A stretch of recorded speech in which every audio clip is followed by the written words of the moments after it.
ये खत में बाबा को सुगरा ने लिखा हाल तपा, तुम्हारे बाद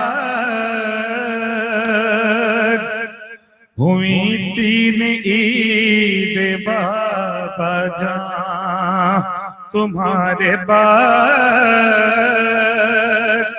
हुई 3 ईद बाबा जान।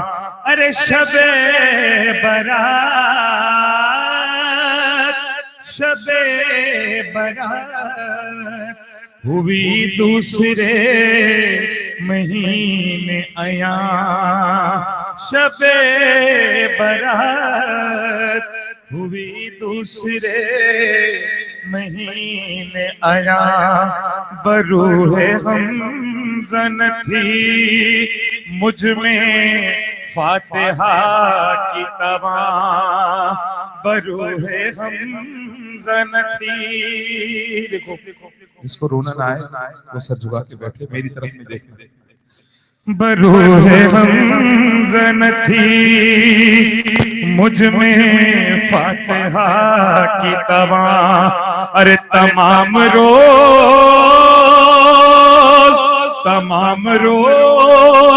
तड़पते तड़पते रात हुई, तमाम रोज तड़पते तड़पते रात हुई। हमारे घर में ना ईद शबे बरात हुई, हमारे घर में ना ईद शबे बरात हुई। मैं हमेशा 9 मुहर्रम इस मदीने वाली बीवी का जिक्र करता हूँ। क्या खत लिखा बीवी ने अपने बाबा को, मैं पेश कर रहा हूँ। हमारे घर में ना ईद शबे बरात हुई, वो रोज तो गया, वो रोज तो गया, दिन ईद फितर का आया। घराने के मेरी हम जोलियों ने रुलवाया, अरे किसी ने गहना, किसी ने गहना, किसी ने लिबास दिखलाया, किसी ने गहना, किसी ने लिबास दिखलाया। कोई ये बोली के ईदी में हमने ये पाया, अरे हर एक खुश था, हर एक खुश था, मगर मेरे लब पे नाल माता, हर एक खुश था मगर मेरे लब पे नाले थे, और सफर में सब मेरी ईदी के देने वाले, सफर में सब मेरी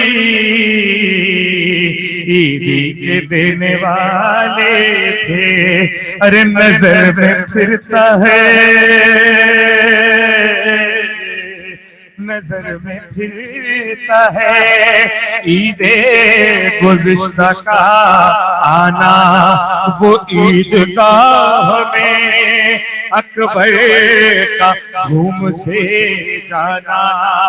हमारे वास्ते, हमारे वास्ते गहने खरीद कर लाना, हमारे वास्ते गहने खरीद कर लाना। और बहन से भाई का, बहन से भाई का रिश्ता अजीब होता है कि आंखें रोती हैं और दिल भी साथ रोता है। कर लो गिरिया, आखिरी बात पेश कर रहा हूं कि आंखें रोती हैं और दिल भी साथ रोता है। वो खुश हो ईद में क्या, वो खुश हुई ईद में क्या जो तलक कमारा हो। अरे कसम लो बाबा, कसम लो बाबा, जो कुर्ता फटा उतार।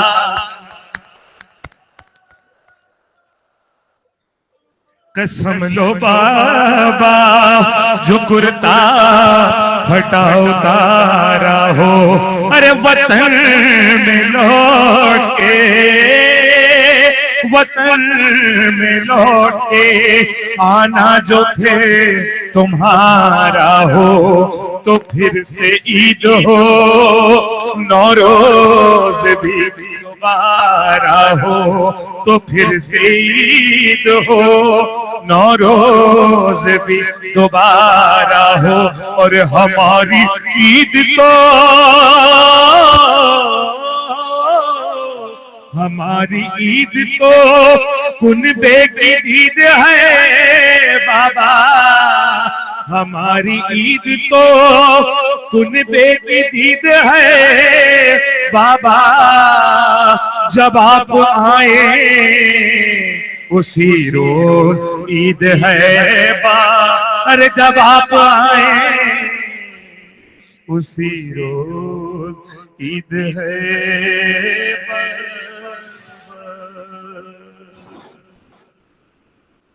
एक ऐलान समाप्त फरमाए। ANN 622 जिन साहब की भी गाड़ी वो बिजली के पोल के पास खड़ी है, बराए मेहरबानी वो वहां से हटा लें। ANN 622 मुमिनीन मजलिस शाम गरीबान कल ठीक 8 बजे शब मुनक्किद होगी, जिससे अल्लामा ज़मीर अख्तर नकवी साहब से खिताब फरमाएंगे। बावाज़े बुलंद नारे सलवा,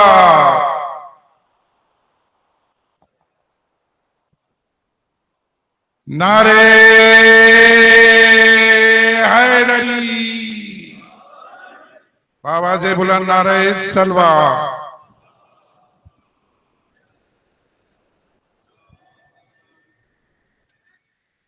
बिस्मिल्लाहिर्रहमानिर्रहीम। तमाम तारीफ़ें अल्लाह के लिए, दुरूद और सलाम मोहम्मद और आले मोहम्मद के लिए सलावत।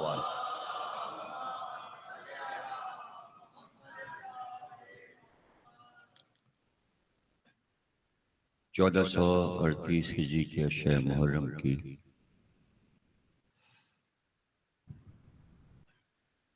नवी तकरीर इमाम बारगाह काज़िमैन में आप हजरात समाअत फरमा रहे हैं। नूर और ज़हूर के मौजू पर हम गुफ्तगू मुसलसल कर रहे हैं।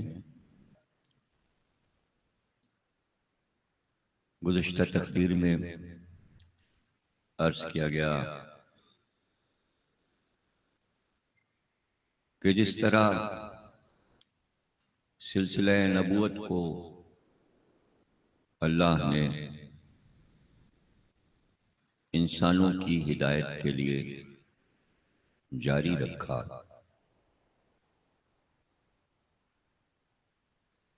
उसी अल्लाह ने हिदायत के सिलसिले को रुकने नहीं दिया। अगर हम ये मान लें कि ख़त्म रिसालत के बाद अल्लाह की तरफ से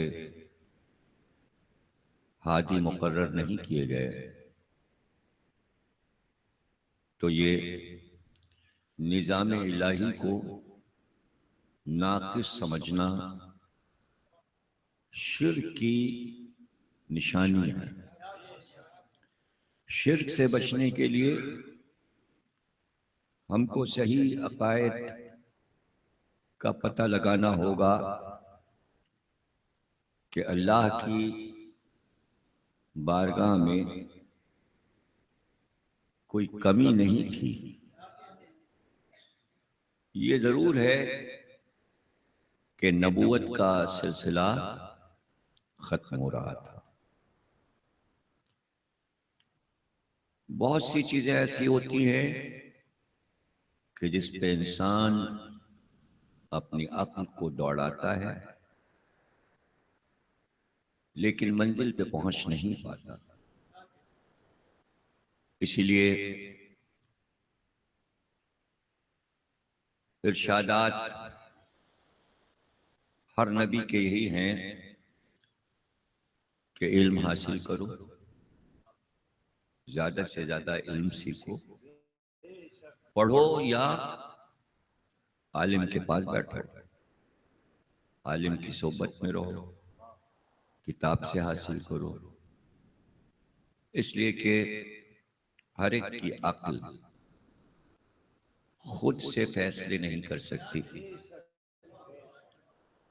अल्लाह भी अल्लाह है और अंबिया को भेजने वाला भी अल्लाह है। हमको ये सोचना चाहिए कि नबूवत को आखिरी पैगंबर पे खत्म क्यों कर दिया गया। सवाल छोटा सा है लेकिन बहुत अहम है। अगर आखिरी पैगंबर पर नबूवत को खत्म न किया जाता तो ये साबित होता कि अभी तक अल्लाह शरीयतें भेजे जा रहा है और किसी तरह इंसान समझ ही नहीं रहा। यानी माज़अल्लाह अगर सरकार के बाद कोई नबी आता तो लोग कहते कि लीजिए, फिर एक और शरीयत आ गई, फिर उसके बाद एक और नबी आ जाता, अल्लाह कहता है एक और शरीयत आ गई, और पिछली शरीयतों को मंसूख कर रहा था। फिर गौर नहीं कर रहे आप, सोच नहीं रहे मेरी बात। यानी मूसा पे किताब आई, दाऊद पे किताब आई, ईसा पे किताब आई। जब आखिरी पैगंबर आए तो अल्लाह ने कहा वो सारी किताबें मंसूख, वो पुरानी शरीयत खत्म, अब ये नई शरीयत आ गई, नई किताब कुरान, नई फिक़ा, नई शरीयत, नए उसूल आ गए। अब अल्लाह ने यहां ये कह दिया ये नबी तो मेरा हबीब है। तो अब इस हबीब के लफ्ज पे समझिए कि सबसे प्यारा नबी है। अब इसके बाद फिर कोई और शरीयत ले आऊं तो वो लफ्ज जो अल्लाह का है मोहब्बत, वो खत्म हो गई। इससे पहले 1,24,000 नबियों में किसी को अपना हबीब, अपना महबूब, अपना दोस्त नहीं कहा। इब्राहिम को खलील कहा था। खलील और हबीब में फर्क है। खलील के मानी भी दोस्त हैं, हबीब के मानी भी दोस्त हैं, लेकिन दोनों पैगंबर बराबर नहीं हैं। हबीब खलील से अफजल है। क्यों? मानी तो दोनों के दोस्त हैं, अफजल कैसे हो गया? ना बताऊं तो नहीं बताऊंगा, इसलिए कि आप लोग दिल लगा के सुन नहीं रहे ना। अब मैं अपने सारे कीमती लफ्ज़ खाली कर दूं, क्यों करूं? कहीं और बताऊंगा।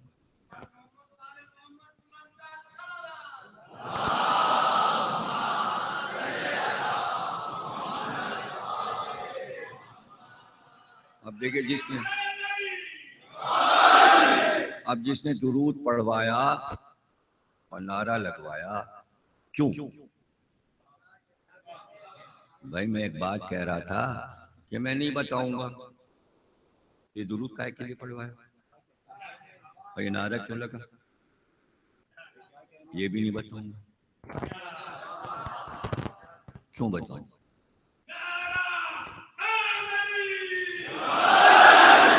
अब ये दूसरा नारा क्यों लगा, ये बताइए। देखिए, ये मतलब ये है कि जो बदअकल बैठे हैं उनकी अकल तेज हो जाए। जो समझना नहीं चाह रहे हैं, दुरूद का मतलब ये होता है अल्लाह अकल दे दे तो ज़मीर अख्तर की बात समझ में आए। दुरूद का मतलब होता है अक्ल को रुजू करो, जिक्र अहले बैत की तरफ रुजू करो, दिलो दिमाग से दुनिया निकालो और जल्दी से पिकअप करो। बात को जल्दी समझो। ये नारे हैदरी का मतलब होता है जल्दी। ये मुझसे नहीं नारा कह रहा है, ये आवाम से नारा कह रहा है, जल्दी करो, समझने में जल्दी करो, तेजी करो बात को समझने में। खलील और है, हबीब और है। खलील उसे कहते हैं कि कोई शख्स खुद अल्लाह से कहे मुझे दोस्त बना ले, उसे खलील कहे। इब्राहिम ने कहा मुझे दोस्त बना ले, वो खलील हो गए। अल्लाह ने हबीब को कहा मैं दोस्त बनाता हूं।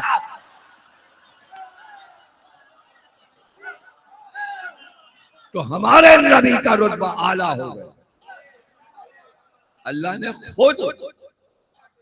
खुद कहा मैं तुम्हें दोस्त बनाना चाहता हूं, तुम मेरे हबीब हो। तो अब जब खुद अल्लाह ने हबीब कह दिया तो अब हबीब के बाद ये टाइटल दूसरे को नहीं मिलेगा। तो अब ये बताइए, किसी और नबी को हबीब कहते नहीं, और जो सरकार के बाद आए उन्हें भी हबीब नहीं कहते, इसलिए कि अल्लाह ने खुद बनाया है। कोई दावा कर नहीं सकता कि अल्लाह ने मुझे हबीब बनाया है। तो अब कोई हबीब हो ही नहीं सकता जब तक अल्लाह ये कहे ना। तो अब जो नबी के बाद आएगा उसको कैसे पहचाने, इसलिए कि अल्लाह अब किसी को हबीब कहेगा नहीं। तो अब पहचानना आसान है। अल्लाह ने अपने नबी को हबीब कहा और इस हबीब ने अली को अपना हबीब कहा।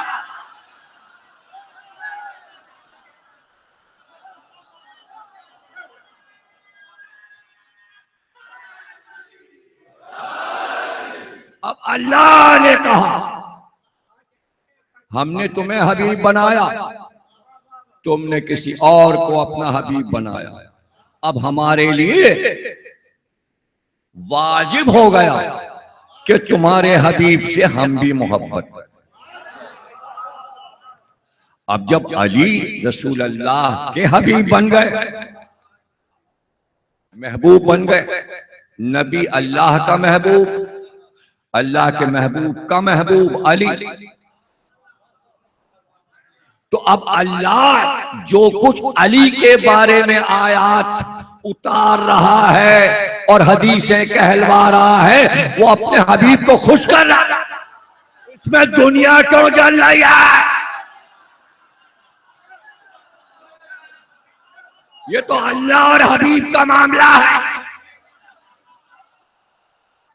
तो कल कहां पे बात रुकी थी?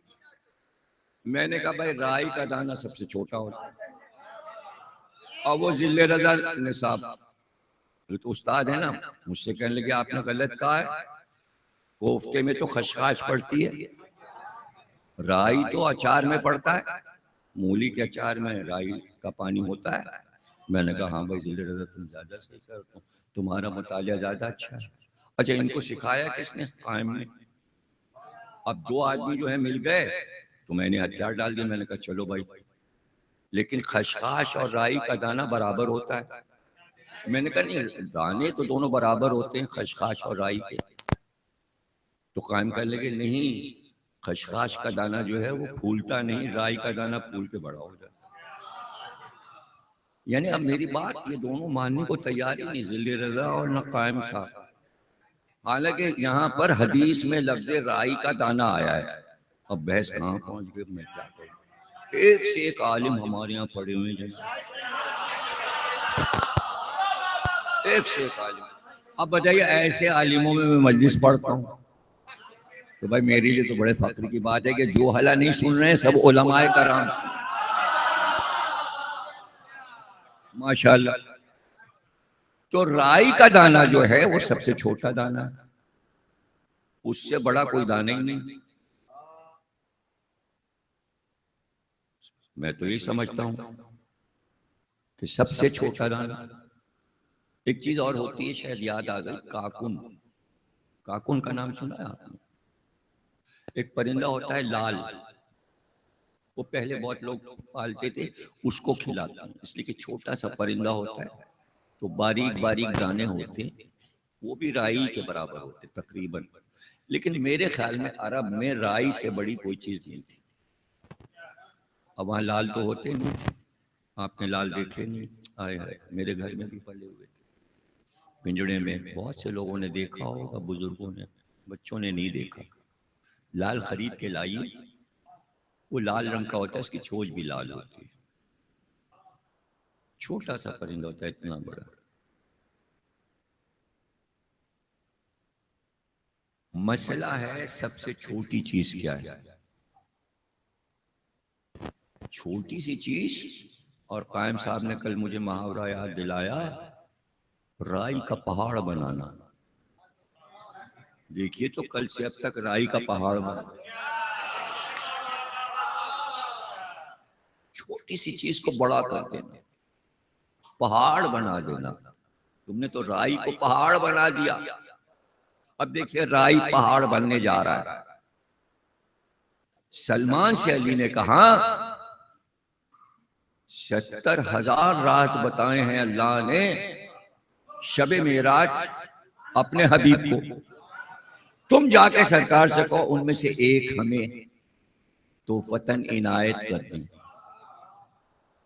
सलमान गए, सरकार से कहा आपको 70,000 राज मेराज में अल्लाह ने बताए हैं, उसमें से एक इनायत कर दीजिए।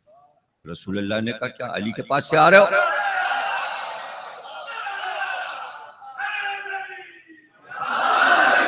इसके माने वो 70,000 राज रसूलुल्लाह अली को बता चुके।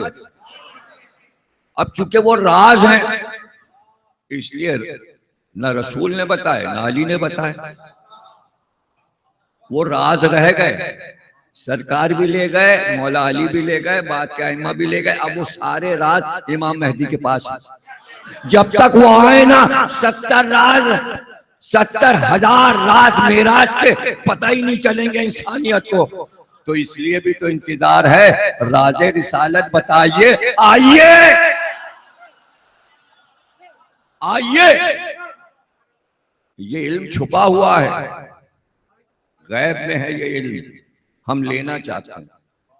उसमें का एक अगर खुल जाए, एक अगर हमें पता चल जाए, तो उससे अंदाजा हो जाएगा वो 70,000 कैसे थे, वो 70,000 कैसे थे। अब वो 70,000 कैसे होंगे वो हमें मालूम नहीं हो सकते, लेकिन ये तो मालूम हो सकता है कि वो 70,000 कैसे थे। आज तो नहीं पता चल सकते, तो ये पता लगा लें पहले कि वो 70,000 राज थे कैसे। तो फिर एक हम आपको सुनाए देते हैं जो सलमान को मालूम हो गया। सलमान मौला अली के चाहने वाले थे, उन्होंने हम चाहने वालों को भी बता दिया। सलमान ने इसलिए बताया कि हम अली वाले हैं, जब तो बताया। क्यों बताते?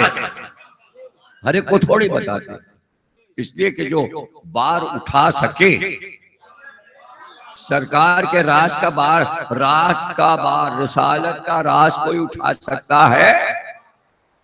नहीं उठा सकता। हाँ ये पता चला सकते हैं हम कि ये राज कैसे होंगे, तो ये हम आपको बताए देते हैं वो राज कैसे होंगे। सरकार मेराज पर थे और सफर हो रहा था, अर्श सारे खत्म हो गए, सातों आसमान खत्म हुए। अब पूरी दुनिया सरकार के सामने है, आलमीन। जिब्रील अमीन साथ देखा सरकार ने। अब ये मशरिक और मगरिब का आजमैन का तो है नहीं, यहां से और यहां तक जो हम देख रहे हैं, मशरिक मगरिब शुमाल जुनूब, सरकार आलमीन का मशरिक और आलमीन का मगरिब। सरकार ने देखा कि मशरिक से ऊंटों की एक कतार मगरिब तक जा रही है, करोड़ों ऊंट जा रहे हैं लाइन से कतार, और सबके ऊपर संदूक भरे हुए हैं, बड़े बड़े संदूक रखे हुए हैं। का जिब्रील ये कतार क्या है? का इस पर संदूक लगे? का ये कतार कब निकली है मशरिक से मगरिब? का जब से पैदा हुआ हूं देख रहा हूं, चली जा रही है, चली जा रही है, चली जा रही है, चली जा रही है, चली जा रही है। का इन पे क्या लदा हुआ है? इन ऊंटों पर क्या लदा है? जिब्रील ने कहा आपके भाई अली के फज़ाइल।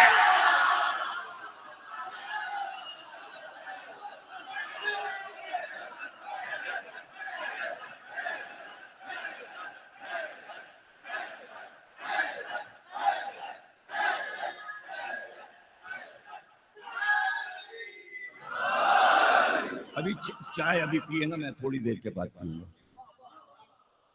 तो वो कतार जो जा रही है उस पे जो अली के फजाइल हैं वो तो हमें पता ही नहीं। जब तक अली का वारिस ना आ जाए और वो संदूक आके खोले ना, तब हमें पता चलेगा। आप क्या समझ रहे हैं कि जितने किताबों ने अली के फजाइल लिख दिए इतने ही हैं?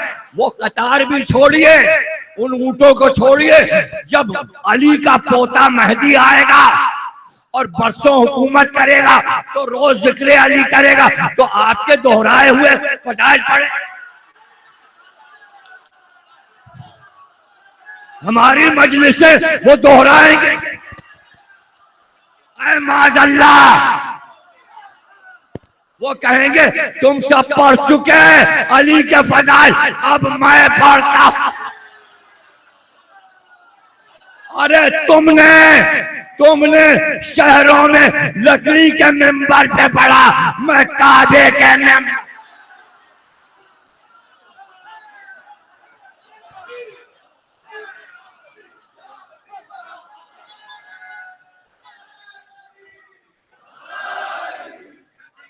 ज़हूर मेहदी का ये रुख क्यों नहीं आप दिखाते हैं?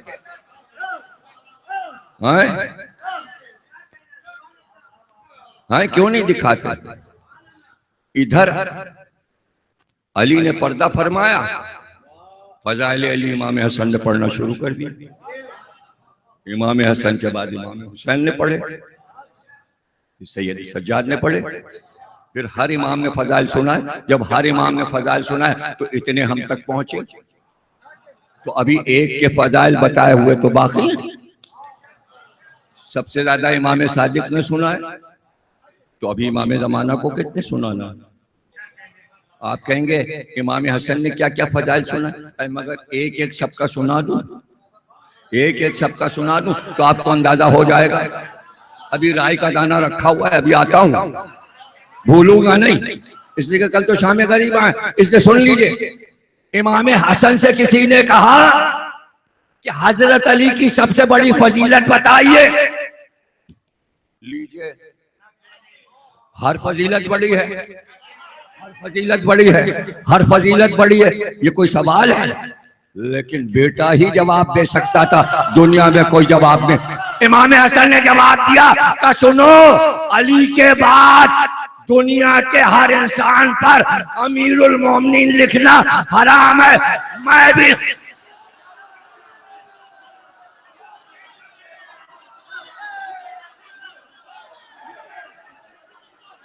अल्लाह ने सब पे हराम करार दिया, सिर्फ अमीरुल मोमिनीन अली हैं, मैं भी नहीं, हुसैन भी नहीं, इमाम मेहदी भी नहीं। तुम सलामत रहो, अली के अलावा कोई इमाम नहीं लिख सकता, अमीरुल मोमिनीन कोई। देखा फजीलत? चौथे इमाम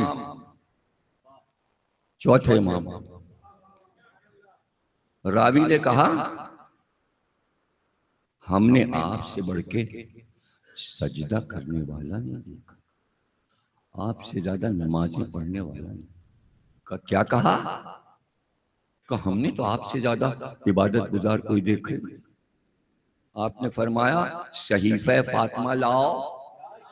बेटा लेके आया, आपने सफात खोले, का पढ़ो अली से बड़ा इबादत गुजार दुनिया में कोई नहीं गुजर। अरे जो ज़ैनुल आबिदीन है, सैयदुल सादिक, उसने बताया कि अली की इबादत क्या। गोया हर इमाम अली की फजीलत बता रहा है। एक नूर का सिलसिला है और फजाइल अली का ज़हूर हो रहा है। हर इमाम से फजाइल अली का ज़हूर हो रहा है, तो अभी मेहदी से जो फजाइल अली का ज़हूर होगा उस नूर का क्या कहना। तो पैगंबर ने चूंकि फजाइल अली सुनाए, इसलिए बाद में हर इमाम ने अपने ऊपर वाजिब कर लिया कि जब हबीब खुदा फजाइल सुनाता है तो हम लोग अली के फजाइल क्यों ना सुने और सुनाए। तो ये मासूमों का मौजू है, गैर मासूम क्या बात है।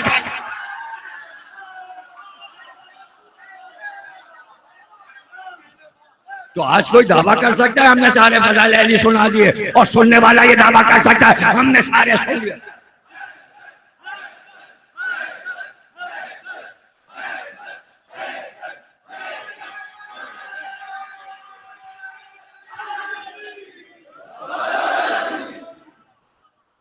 तो जनाब अली सलमान ने कहा, रसूल अल्लाह ने कहा अच्छा अब तो तुम्हें बात मालूम ही हो गई, मुझे अल्लाह ने शब मेराज 70,000 राज बताए। मैंने आपको बता दिया कि वो 70,000 कैसे होंगे, ऊंटों की कतार से समझा दिया। रसूल अल्लाह ने कहा अच्छा सलमान तुमने राज जानना चाहे, एक राज तुम्हें बताए देते। अब वो तो खुल गया राज, जब बता दिया तो खुल गया, अब राज कहाँ रहा। मैं खुद बता रहा हूं तो राज कब रहा, जब तक आप नहीं सुन रहे हैं राज है, और जिन्हें मालूम है उनके लिए राज नहीं है, और जिन्हें नहीं मालूम उनके लिए राज है। और जैसे मैं बयान कर दूंगा, अब आज के बाद इस टाइम के बाद वो राज आपके लिए नहीं रहेगा, अब उसके लिए राज रहेगा जिसको आप बताएंगे। मैं आपको राजदार बना रहा हूं, अब आप आगे सुनाइए, वो अपने आगे सुनाएगा, इस तरह ये राज खुल जाएगा। और जिन्हें पहले से मालूम है उनका क्या कहना। तो रसूल अल्लाह ने कहा सलमान जो राज अल्लाह ने मुझे बताया शब मेराज, उसमें से एक तुम्हें मैं बताए देता हूं। मुझसे अल्लाह ने यह कहा कि अगर दुनिया के किसी इंसान के दिल में राई के दाने के बराबर अली की मोहब्बत होगी तो जहन्नुम में नहीं जाने।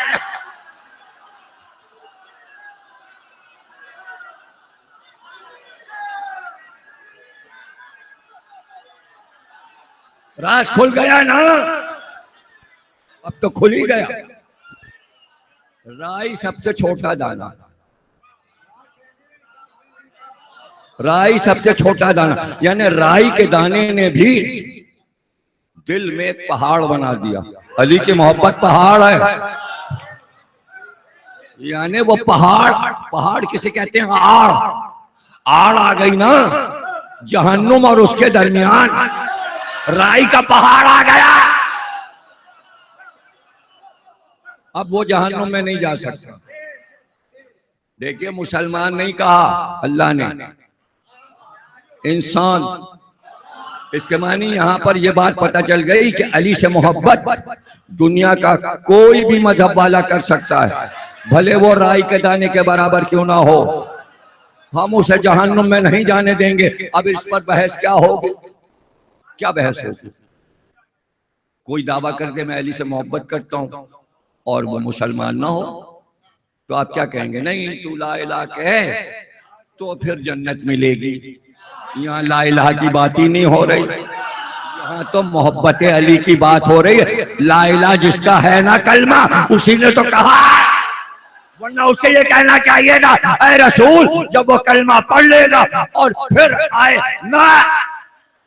ये मुसलमानों को सुनाया गया है कि तुम पे अली की मोहब्बत वाजिब की गई, तुमने इनकार किया। अब मैंने यह तय किया है कि दुनिया का यहूदी हो या ईसाई हो या काफिर हो, अली से मोहब्बत अगर राई के जाए तो मैं बगैर कलमे के जन्नत भेजूंगा। ये अबू तालिब को अल्लाह ने बचाया।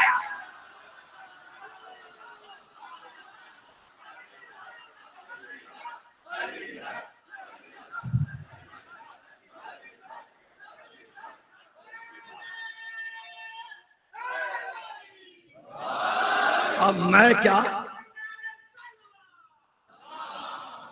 अब मैं क्या, अब मैं क्या और मेरी अक्ल क्या और मेरा इल्म क्या और मेरा मुतालिया क्या।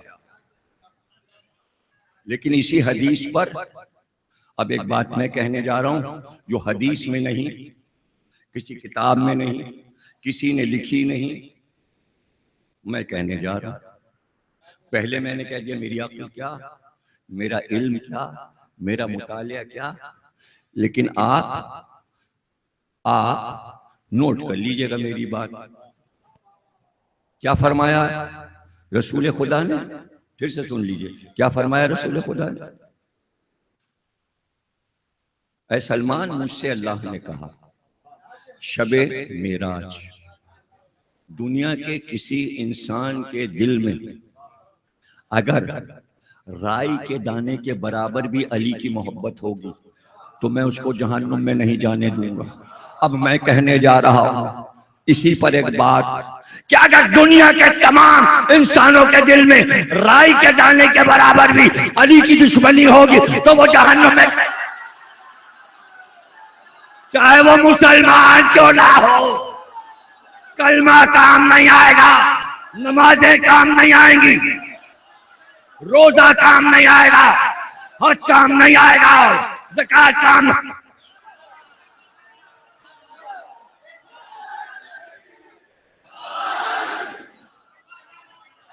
राई के दाने के बराबर भी दुश्मनी हो, कर ले मुसलमान दुश्मनी कर ले।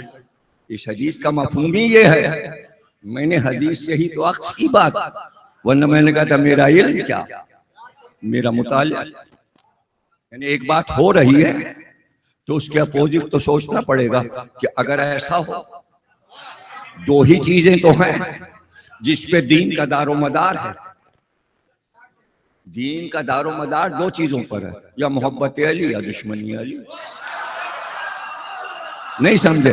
दोनों दीन चल रहे हैं, दोनों दीन जारी हैं, मोहब्बत अली वाला भी और दुश्मनी अली वाला। दावेदार दोनों हैं, हम दीन पर, हम दीन पर हैं। वो कहते हैं कि अली, अली से क्या मतलब दीन से। हम कहते हैं बगैर अली के दीन कहां। इसका फैसला कैसे होगा? अरे अली का मामला था ना, और अल्लाह को मालूम था दो गुरु दुनिया में हो जाएंगे। एक गुरु कहेगा मोहब्बत अली के बगैर कुछ काम नहीं आएगा, एक गुरु का अरे अली की मोहब्बत ये तो सब ऐसी मोहब्बत है, अल्लाह का दीन और है, हुक्म और है, नमाज और है, रोजा और है। तो क्या हम और आप फैसले करेंगे? सऊदी अरब की अदालत फैसला करेगी? तो क्या अल्लाह देख नहीं रहा कि दो गुरु बन चुके हैं, एक मोहब्बत अली पर, एक दुश्मनी। इसीलिए तो इमाम मेहदी का ज़हूर रखा, तो फैसला भी इसी पे होगा। कोई हमसे 50 गुना ज्यादा किताबें रखता होगा, रखे, हमसे ज्यादा इल्म वाले हैं, वो आए और किताबों से ये साबित कर दें कि मेहदी फैसला कैसे करेंगे। मेहदी का फैसला किस बात पर है? कोई म्यार होता है ना, जब जज फैसला करता है, ये साहब नताइज बरामद हुए, ये लीजिए, ये फैसला, ये मुजरिम है, जेल में डाल दो। नहीं, ये मुजरिम नहीं है, इसे छोड़ दो। किस बात पे जज साहब ने फैसला कर दिया? कोई तो नुक्ता होगा, तो फैसले तो मेहदी के पास होंगे। तो क्या इस पे लोग बढ़ बढ़ के कहेंगे इमाम बड़ी नमाजें पढ़ी, जाओ परवाना जन्नत का लिख दिया। इमाम मेहदी को परवाना लिखने का हक ही नहीं है, इसलिए कि दस्तखत अली के रखे हुए हैं, मेहदी के पास कागजात सादे हैं, दस्तखतें सब अली पे हैं। सिर्फ इमाम मेहदी को फॉर्म भरवाना है, दस्तखत जैसे स्टेट बैंक के नोट पे गवर्नर की होती है, अली के दस्तखत हो चुके और उसी पर रसूल के दस्तखत है और अल्लाह की मोहर है। नोट तो वो है मेहदी के पास जिस पे अली के साइन है, तो कहेंगे फैसला मैं नहीं कर रहा, मेरे दादा ने दस्तखत किए हैं।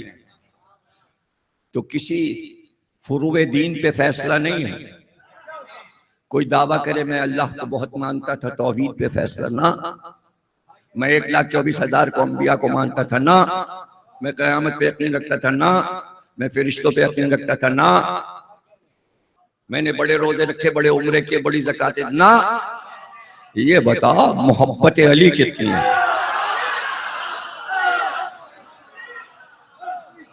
चैलेंज कर रहा हूं ना कि किसी हदीस में दिखा दो कि मेहदी का फैसला किस बात पर होने वाला, काहे पे फैसला होने वाला। और मेहदी का फैसला अल्लाह बरकरार रखेगा।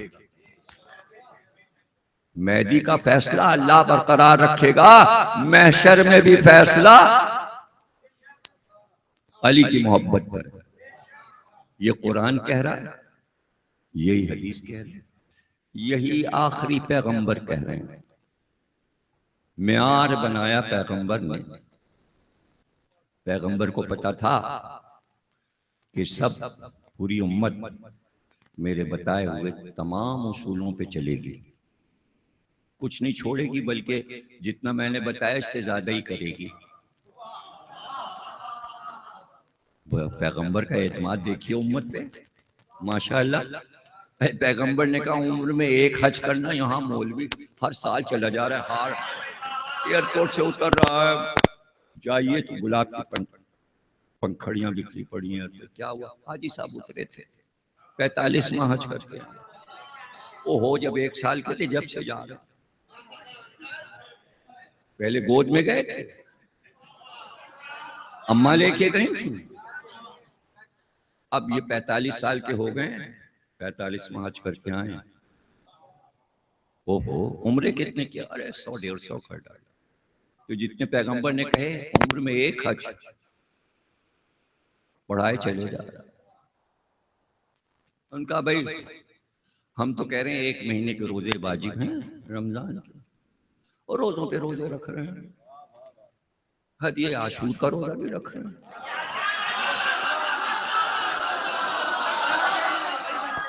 पैगंबर ने आशूर का रोजा तो नहीं कहा। क्यों कहते भाई?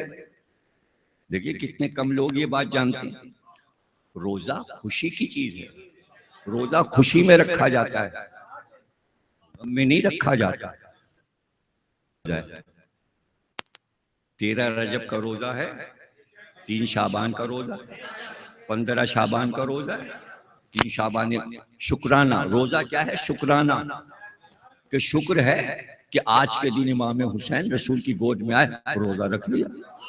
13 रजब का रोजा है, मेराज का रोजा है। हजारी रोजा कहते हैं मेराज का, कि हमारा रसूल मेराज में गया, परवरदिगार तूने सैर कराई मेरे नबी को आसमानों की, हमने रोजा रखा।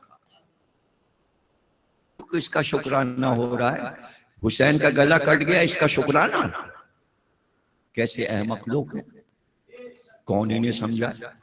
फाका, फाका कहते हैं बगैर नियत के भूखा रहना, प्यासा रहना, और वो भी असर के बाद आपने फाका तोड़ दिया, थोड़ी देर के लिए प्यास हुसैन की याद आ जाए। बहुत से लोग रखते हैं उनका, उन्हें पता ही नहीं, बेचारों को किसी ने बताया। आशूर के रोजे का क्या मतलब है? कैसा रोजा आशूर? हुसैन अगर ये कह देते कि मैंने आशूर का रोजा रख लिया, पानी नहीं था, खाना नहीं था, इमाम हुसैन कहते हमने रोजा रख लिया, 7वीं को भी रख लिया, 8वीं को, 9वीं को, तो हमारा सवाब बढ़ गया, सबने रोजा रख लिया। हुसैन ने कहा मैं भूखा हूँ, मैं प्यासा हूँ, मैं पानी पीना चाह रहा हूँ, मैं खाना खाना चाह रहा हूँ, रोजा नहीं रखा, हमने रोजा नहीं रखा। वरना उसी भूख प्यास को हुसैन अल्लाह की इबादत बना देते। नमाजों तो पढ़ी जा रही थी बार बार, शब आशूर इबादतें होती हैं। सुबह सवेरे बरसते तीरों में हुसैन ने नमाज पढ़ी, क्योंकि रोजे का भी इजाफा कर देते। बताया कि मेरे नाना मुझे बता गए हैं कि आशूर के दिन उमर साद रोजा रखेगा। शिमर भी रोजे से था, उमर साद भी रोजे से था, लश्कर यजीद के सारे सरदारों ने रोजा रखा था। क्यों रखा था आपको पता है? सर काट कर रोजा खोलेंगे, मन्नत थी उनकी। रोजा मन्नती होता है, तो उन्होंने भी मन्नत मानी थी।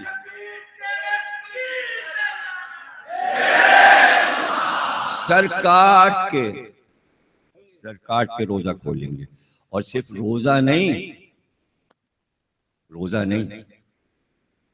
अल्लाहू अकबर, असर की नमाज नहीं पढ़ी उमर साद ने। सुबह की नमाज सबने पढ़ी थी।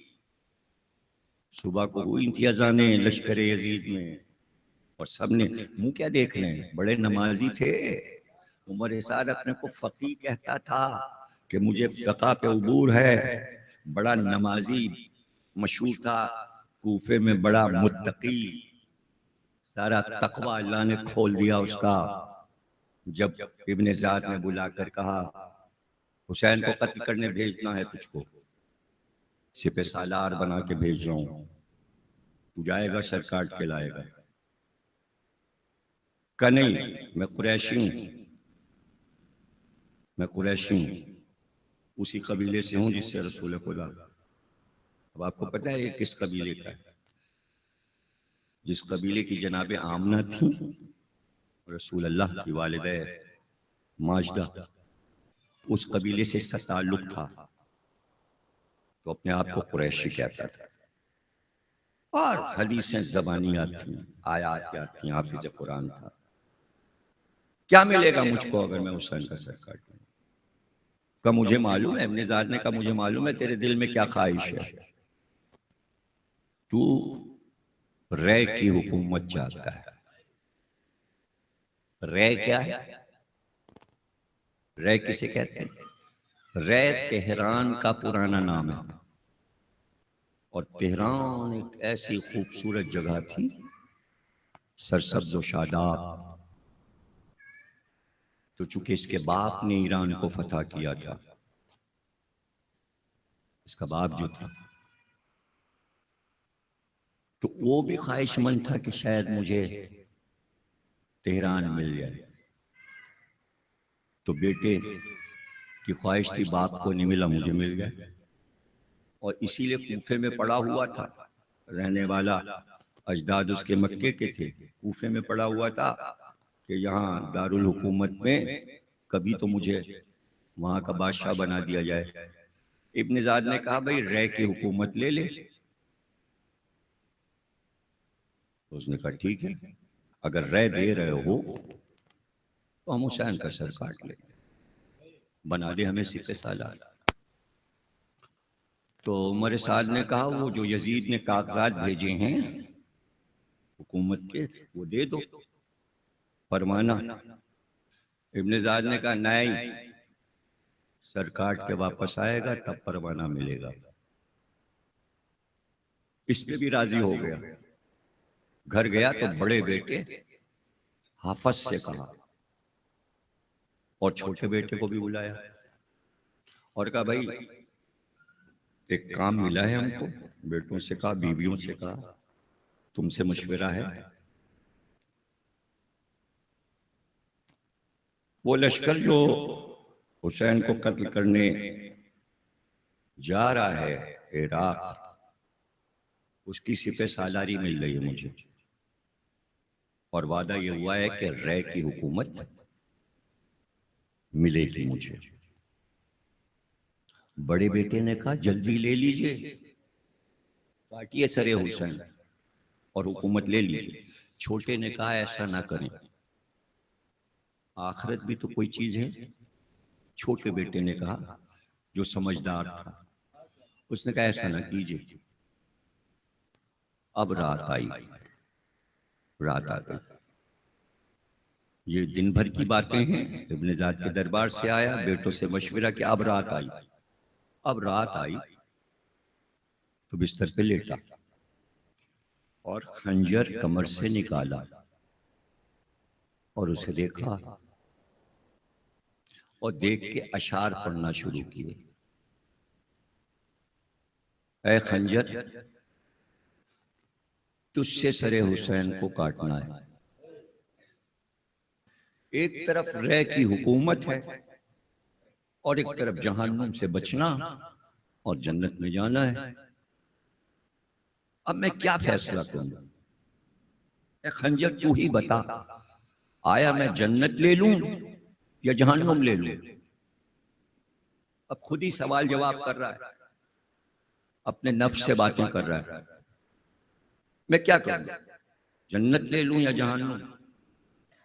तकरीर आपने कितने मजे में सुनी है, राई का दाना, वही तो समझाना है, वरना मैं इस मौजू पे क्यों हूं?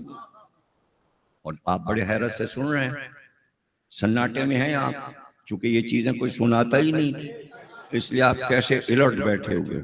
जरूरी है अलर्ट बैठना और गौर से सुनना इन बातों को, वरना नतायज कैसे बरामद होंगे इस हदीस का कि राई के दाने के बराबर भी अगर किसी के दिल में अली की मोहब्बत होगी तो हम उसे जहन्नुम।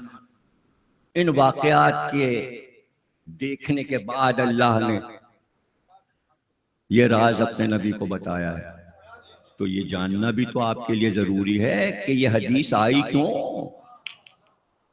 पैगंबर ने सलमान को बताया क्यों, वजूहात तो जानिए। पढ़ा लिखा फकीह, हदीसें अजबर, हाफिज कुरान, आलिम मशहूर है, फाजिल मशहूर है, उस इल्म के नतायज क्या बरामद हो रहे हैं? दुनिया की हुकूमत, दुनिया की हुकूमत, दुनिया की हुकूमत, काजी, अदालत में फैसले करने वाले। यजीद ने ऐलान किया दरबार में, मैंने तय किया मैं हुसैन को कत्ल कर दूंगा अगर वो बैत नहीं करेंगे। दरबारियों ने कहा ऐसा न कीजिए, कुछ हुसैन के चाहने वाले भी हैं, का उनको दबाने के लिए हमारे पास बहुत से हरबे हैं। दरबारियों ने कहा क्या? का जितने काजी बैठे हैं, जस्टिस, जज, सबको बुलाओ, जितने इराक में हैं, जितने अरब में हैं, सबको बुलाओ, सब आए। कहा भाई तुम क्या कहते हो, क्या कहते हो तुम कि जमीयत का फैसला जो है वो इजमा है? सबने कहा अक्सरियत जिस बात को कहे वो हक है, और कहा अगर छोटी सी अकलियत एक बात कहे का वो राय हक पे नहीं है। का तो पूरी जमीयत अरब और इराक की किसके साथ है? का आपके साथ। का जो मैं कहूंगा सारे अवाम मानेंगे? कहा। और कहा अगर चंद लोग हमारी बात ना माने का वो काबिल कत्ल है। का लिख के दो, लिख के दो। सबने लिख के दे दिया। कहा तो सुनो हुसैन हमारी मुखालफत करेंगे, तुम क्या कहते हो? कहा अगर हुसैन आपकी मुखालफत करते हैं तो हम फतवा देते हैं सरे हुसैन काट लिया जाए। तो काजियों को तो यजीद ने पहले ही खरीद लिया, जस्टिस सारे खरीद लिए। ये चीजें क्यों नहीं सुन पाते आप? इसलिए कि आप मेरा अशरा मुख्तारनामा नहीं सुनते। अगर वो सुनते तो आज आप इतने हैरान ना रहो। तो वाक़े करबला हुआ कैसे? पैसों से फौज खरीदी गई, ऑफिसर खरीदे गए, ये हो रहा है। आपको कुछ खबर नहीं कि जज कहां खरीदे जाते हैं, आपको कुछ पता नहीं। वाक़े करबला को समझना जरूरी है। चल रहा है सिलसिला, वाक़े करबला हो रहा है, वाक़े करबला खत्म नहीं हुआ। क्यों? एक है माजी, एक है हाल, एक है मुस्तकबिल, है ना? गुजर गया माजी, जो हो रहा है हाल। मजलिस हो रही है हाल, कल जो मजलिस हो गई माजी।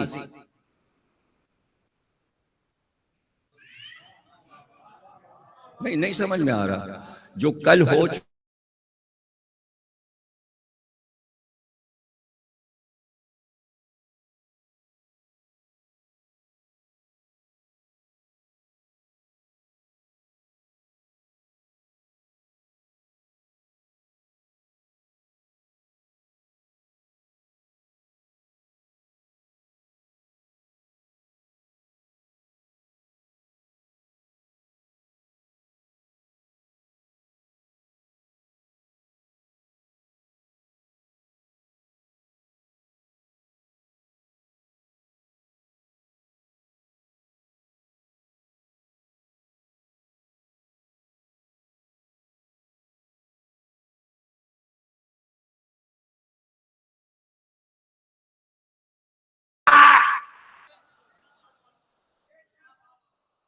हो रहा है वाक़या करबला, खत्म नहीं हो गया।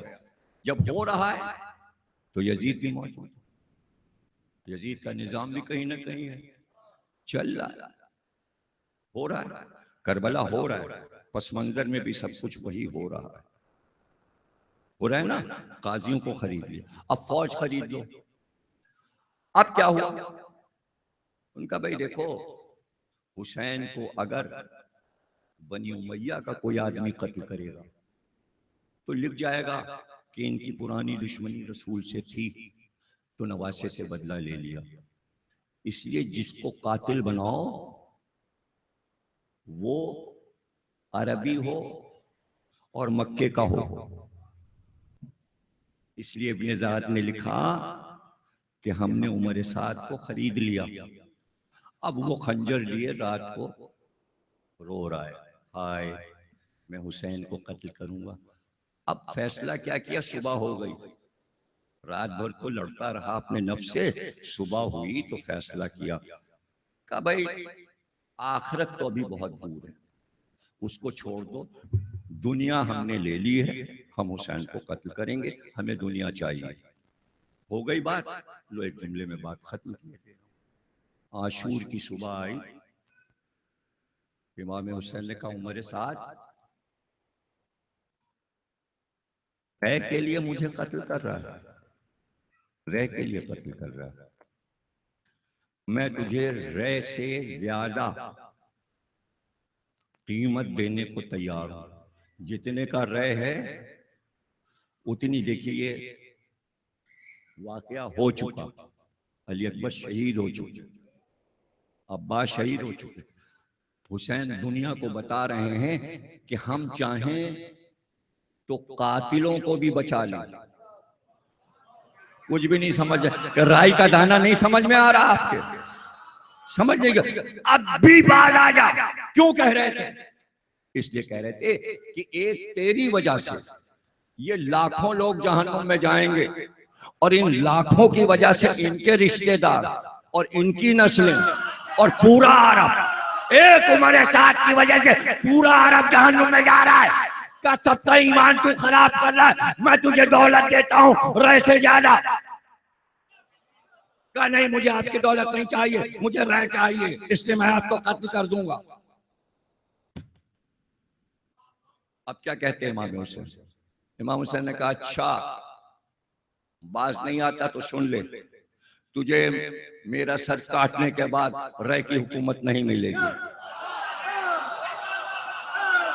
नूर को समझो कि क्या है नूर, और नूर क्या क्या जानता है। कि मेरे कत्ल के बाद तुझे रह की हुकूमत, रह की हुकूमत, रह की जमीन का गेहूं नसीब नहीं होगा खाना, वहां का गेहूं खाना नसीब नहीं होगा। तो जोर से हंसा, ये लश्कर के सामने बात, जोर से हंसा और हंस के कहा गेहूं नहीं तो मैं जौ खा लूंगा। देखिए इमाम के जुमले का मजाक उड़ाया, हो गया खुतबे हुसैन, हो गई गुफ्तगू। एक मकाम है करबला में जहां हुसैन ने उमर साद से गुफ्तगू की। अब इराक में उस जगह पर सब्जियों की मंडी है, जिन्हें मालूम है वो जगह जाके देखते हैं। मैं गया हूं जहां खुद्दामों ने बताया इस जगह गुफ्तगू उमर साद से और इमाम हुसैन से हुई थी। वो जगह करबला में मौजूद, वहां एक मार्केट बनी हुई है। गुफ्तगू सिर्फ गुफ्तगू नहीं, जगह भी महफूज है, यानी वो जमीन गवाह है कि उमर साद से हुसैन ने क्या कहा था। अब वो राज जमीन के सीने में है। अब मेहदी आएंगे तो तारीख से फैसला नहीं कर, जमीन पुकार के कहेगी यहां ये बात हुई थी। अब नूर और ज़हूर समझ में आया। सिलसिले की आखिरी तकरीर है, उसके बाद तो शाम करीबा, इसलिए मैं इतनी मेहनत आपको समझाने में कर रहा हूं। वाक़या करबला हो चुका, वाक़या करबला खत्म हुआ, उमर साद फाते वापस आया, हंसता हुआ मुस्कुराता हुआ और सीधे इब्ने ज़ाद के दरबार में पहुंचा। का वो परवाना रह का दे दे, मैंने सरे हुसैन काट लिया, पूरे घर का सफाया कर दिया। और क्या चाहता था तू? ये ले, ला कागज ला।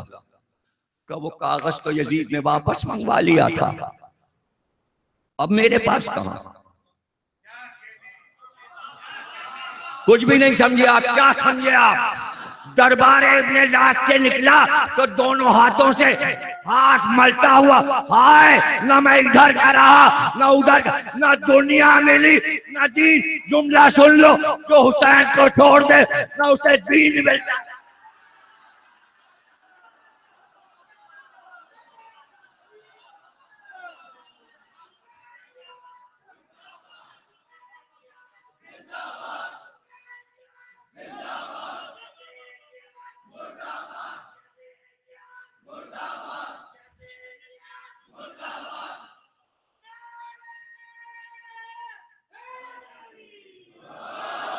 आप समझे इन मजलिसों का क्या फायदा है?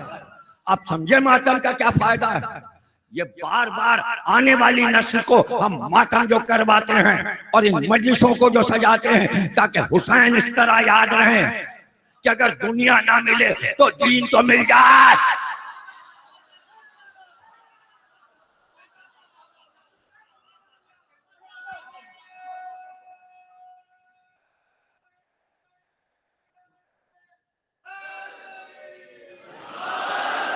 हमारे पास दीन है, इसलिए कि दीन हस्त हुसैन। हुसैन है तो दीन है। जब दीन है तो दुनिया तो उनकी लौंडी है। जब चाहें अपनी मोहब्बत करने वाले पे फिदा करते, निछावर करते। बात तो मांगने की है, मामला तो ज़र्फ का है। हम दुनिया वालों से दुनिया नहीं मांगते। हाय हाय हाय, हम दुनिया वालों से दुनिया नहीं मांगते कि उनके दरवाजों पे खड़े होकर भीख मांगे।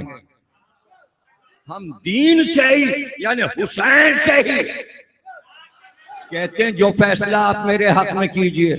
अब मौला जिसे अता कर, मौला जिसे अता कर दे, वो जाके देख लो इमाम बाड़े में। चारदा मासूम तुम्हारे यहाँ भी पहले सुन्नत की ख्वातीन आ रही हैं मन्नतें बढ़ाने।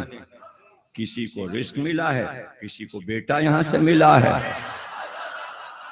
किसी का कैद में कैद बेटा मिला है, किसी को खोया हुआ मिला है। हुसैन से ही सब मिलता है, इसलिए कहीं और नहीं। हर फिरका यहाँ आता, हर मजहब। और ये अजीब बात है, मशहूर बात है कि गैर को ज्यादा देते हैं, अपने को इतना नहीं देते जितना गैर को देते हैं। क्यों? क्यों मौला? हम तो मोहब्बत करते हैं, हमें क्यों नहीं देते? पता है क्या जवाब देते हैं? हमें पता है तुम मोहब्बत करते हो, तुम हमारी मोहब्बत से फिरोगे नहीं। अरे ये भटकते हुए आए, अगर इनको ना दूं तो इनके दिल में बैठ जाएगा हुसैन कुछ नहीं कर सकते। इनको दे के बताता हूं, मैं भी आज ही इस दौर में रिस्क बांटने वाला हुसैन है।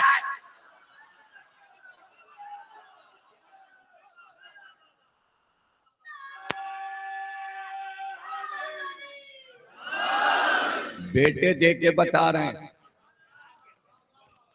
कि अगर राहिब को बेटा दिया था तो आज भी दे, आज भी दे। हजारों लोग तो वो हैं जिन्होंने मुझे बताया, जिन्होंने कोई सुनी सुनाई देखी दाखी किसी से सुन के नहीं, मुझे खुद ताबूत उठ रहा है शादबाग लाहौर में और मैं बैठा हूँ और एक कसाई उसी महल्ले का आता है, कहता है 10 साल हो गए शादी को मौलाना साहब, बेटा नहीं हुआ। मैं कहता मुझसे क्या कह रहे हो? और वो सामने ताबूत रखा है, उसके सामने सेब रखे, एक सेब उठाना और कहना कि इमाम हसन 28 तारीख थी सफर की जब वो मेरे पास आया। मैं कहा बस ये कहना इमाम हसन ये फल उठा रहा हूं, मुझे एक बेटा दीजिए, और जब बेटा मिल जाए आइंदा सालाना 200 सेब और यहाँ रख देना मोमिन के लिए। दूसरा साल आया, वो आया और उसने कहा कि मौलाना बेटा हो गया मेरा। तो मैंने कहा 200 सेब लाए हो? कहा वहां रख दिए ताबूत पे। 200 नहीं 2000 रखे आपने, तो 200 कहे। एतकाद बढ़ा, अकीदा बढ़ा। 7 तारीख एक शख्स आया मेरे पास मजलिस से पहले लाहौर में, बेटियां हो गई, बेटा नहीं हो रहा।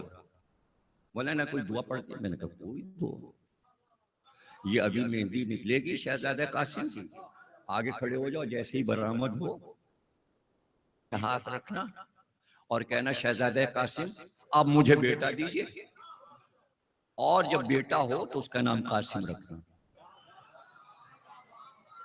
मुझसे नहीं कहो, किसी से नहीं कहो, जाओ शहजादा कासिम से कहो। हाँ बस वादा ये करो कि बेटा जैसे ही होगा मुझे बताओगे। फोन आया, साल के अंदर मेरे पास फोन, रो रहा है फोन में। मैंने कहा बताओ तो हुआ क्या, रो क्यों रहे हो? कहा मैं हॉस्पिटल में खड़ा हूं, मेरे यहाँ बेटा हुआ है, मैंने उसका नाम कासिम रखा है।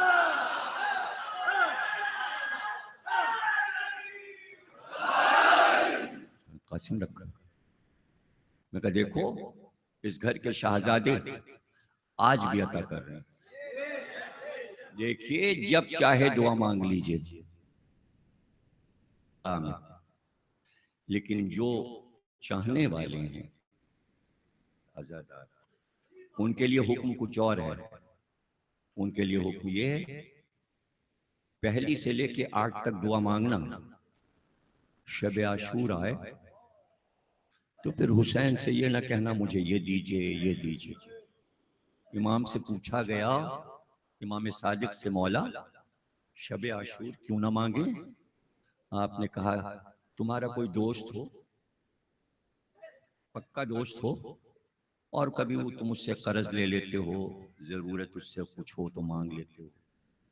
एक दिन तुम उसके घर पहुंचे कुछ लेने के लिए, तुमने देखा उसके घर में आग लगी है दोस्त के। जब तुमने उसके घर को जलते हुए देखा तो तुमने अपनी जरूरत उससे बयान नहीं की, इसलिए कि दोस्त मुसीबत में था।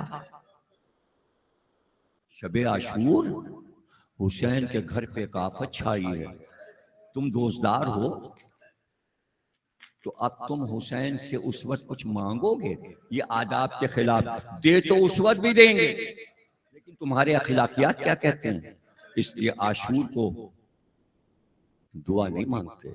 शब आशूर दुआ नहीं मांगते, इसलिए कि सैदानियां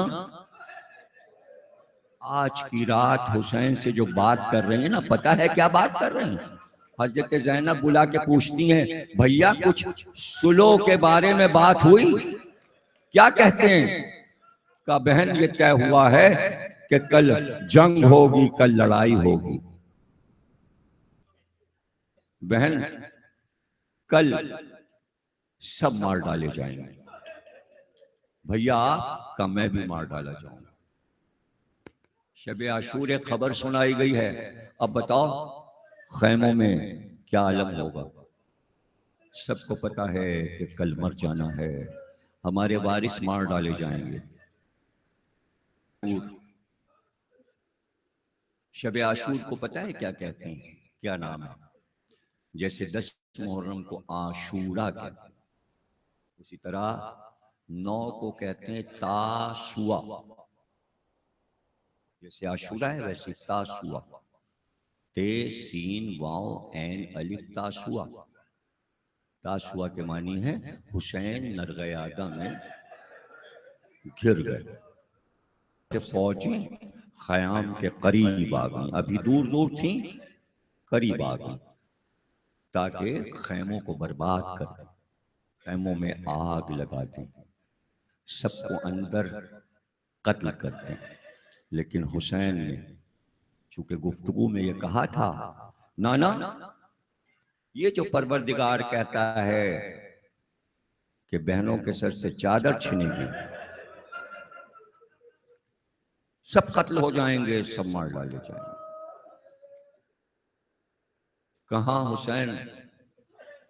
अल्लाह ये भी चाहता है कि तुम्हारी बहन के सर से चादर छीने, उसे कैदी बनाया जाए।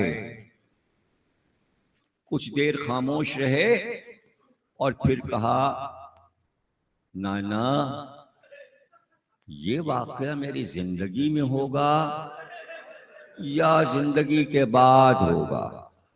का हुसैन, जब तुम्हें कत्ल कर दिया जाएगा उसके बाद ज़ैनब को असीर का, फिर नाना मंजूर है, मैं अपनी जिंदगी में नहीं देख सकता ज़ैनब को खुले सर। अब जरा ये सोचो कि हुसैन ने ये क्यों कहा कि मैं जिंदगी में ज़ैनब को खुले सर नहीं देख सकता? इसलिए कि हुसैन को यह मालूम है कि जब मैं जिंदा रहूंगा तो अब्बास भी जिंदा होंगे, और अगर ये वाकया होगा तो ज़ैनब खुले सर हो और अब्बास बर्दाश्त कर जाए तो वाकया करबला नहीं हो पाएगा।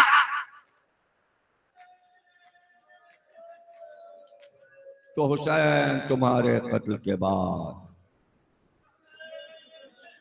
तो जब बीबियों को पता है हुसैन चलते वक्त कह चुके ज़ैनब खैमों में आग लगेगी, तुम्हें कैदी बनाया जाएगा, और अब हुसैन रुखसत हो रहे हैं, तो जरा ये सोचो जिन बीबियों को मालूम है कि अभी असर के बाद क्या होगा, तो वो हुसैन को अलविदा किस तरह कह रही हैं। आखिरी वारिस भी जा रहा है, इमाम जा रहा है, इमाम जा रहा है, तो कैसे बीबियां रुखसत कर रही थी दरे खैमा से, और कैसे हुसैन बाहर निकले। अल्लाह अकबर। हुसैन रुखसत हुए, घोड़े पे बैठकर मैदान करबला में आ गए। जैसे ही हुसैन मैदान करबला में आए, तमाम अंबिया ने अल्लाह के सामने अर्ज किया, परवरदिगार हम मैदान करबला में जाना चाहते हैं, हमें इज़्न दे दे। आदम से लेकर ईसा तक सारी अंबिया की रूहों को उतारा गया। अब ये जो मैं पढ़ रहा हूं मादी इंसान नहीं समझ सकता, इसलिए कि नूर का ज़हूर हो रहा था। ये सिर्फ नूर वाले और ज़हूर वाले समझ सकते हैं। ऐसे में एक किताब इमाम रिज़ा के कुतुब खाने में दरियाफ्त हुई। उसका मुअर्रिख जिसका नाम मोहम्मद हादी है, वो लिखता है उस किताब में कलमी नुस्खे में कि मुझे समंदर का सफर दरपेश था, कश्ती में था, कि मेरी कश्ती तूफानों की नजर हुई, कश्ती मेरी टूट गई, सब मेरे साथी डूब गए, लकड़ी के एक तख्ते पर मैं पड़ा रह गया, मुझे भी डूबने का अंदेशा था, लेकिन लकड़ी के उस तख्ते ने मुझे साहिल पे पहुंचा दिया। मैंने अपने आप को जिंदा पाया। मैं उठा, चारों तरफ देखा कि मैं कहाँ आ गया हूं। दूर तक मुझे सहरा ही सहरा नजर आया। मैं कहाँ जाऊं, मैं क्या करूं? मैं परेशान था कि एक बार मेरे कान में एक ही आवाज। मैं बड़ा हैरान हुआ, कोई नजर नहीं आता, सहरा ही सहरा है, ना कोई दरख्त है, ना कोई साया है, दूर तक धूप फैली हुई है और जर्रात हवा में उड़ रहे हैं। तेज हवा चल रही है, हवा के साथ रोने की सदा आती। अब जो मैंने गौर किया तो मुझे ये नजर आया, रो तो रहा है कोई सामने बैठा हुआ, लेकिन जब वो रोता है चीख कर, उसके जवाब में चारों तरफ से कई हजार आवाजें, हवा के साथ रोने की आती। मैं दहल गया, मैंने इतनी आवाजें रोने की नहीं सुनी थी।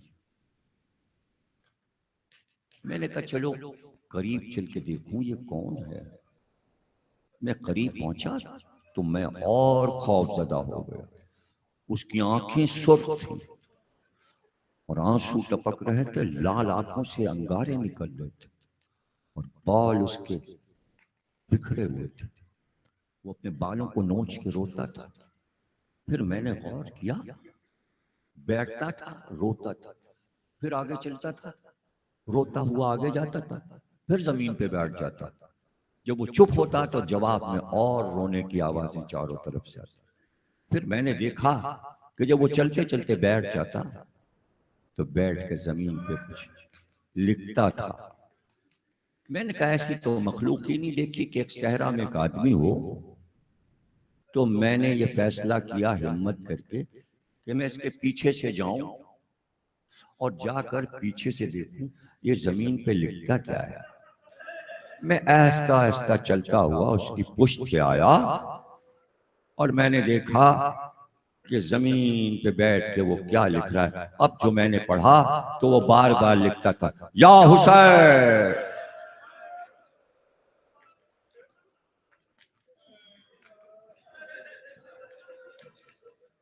या हुसैन। कहते हैं कि मैंने मौला का नाम लिखा हुआ जो देखा, अब मेरे दिल से डर दूर हुआ कि ये आदमी कोई खतरनाक नहीं है, ये मेरे हुसैन का चाहने वाला है। इसलिए मैं घूम कर उसके सामने आया और मैंने कहा भाई तू कौन है। कहते हैं उसने निगाह उठाई और सर से पैर तक मुझे देखा और कहा तुम यहां कैसे आ गए। यहां तो कोई इंसान आ ही नहीं सकता, इसलिए कि ये मुल्क अदम की सरहद है, इस सरहद तक हर एक नहीं आ सकता, तुम कैसे आ गए। मैंने अपना वाकया बताया कि समंदर में मेरी कश्ती डूब गई और मैं लकड़ी के तख्ते पर यहां आ गया और यहां पहुंच के मैं तुम्हें देख रहा हूं। मैं तुमसे पूछना चाहता हूं ये तुम जमीन पे मेरे मौला का नाम क्यों लिखते हो। क्या ये तुम्हारे भी मौला है, क्या ये सबके मौला, क्या ये हमारे मौला हैं, हम इनसे मोहब्बत करते हैं। क्या तू कौन मोहब्बत करने वाला है मुझे भी तो बता। क्या मेरा नाम जाफर जिन है। कहते हैं जैसे ही मैंने नाम सुना मैंने कहा नाम तो मैंने तुम्हारा बहुत सुना है, किताबों में पढ़ा है, मुझे नहीं पता था कि तुमसे मुलाकात हो जाएगी और 1400 बरस के बाद आज तुम जिंदा हो, ये मेरी खुशकिस्मती है कि तुम मिल गए।